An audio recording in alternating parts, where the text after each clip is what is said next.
Kita akan reposisi mulai dari titik paru. Ini ya Bu ya? Enggak. Mana tadi? Ini sakit nggak Bu? Enggak. Ya, sakit. Sakit ya? Oke, Ibu relax ya. Iya.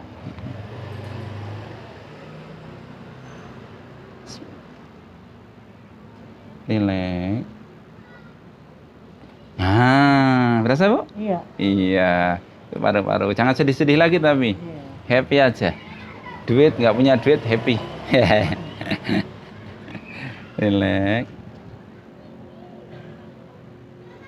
Yang ini aman ya. Simpul saraf paru itu dikontrol oleh torakal 3. Titiknya sejajar dengan belikat atas. Jika simpul saraf paru ini terganggu, maka akan mengakibatkan sakit di bagian paru-paru dan turunannya. Semoga bermanfaat ya.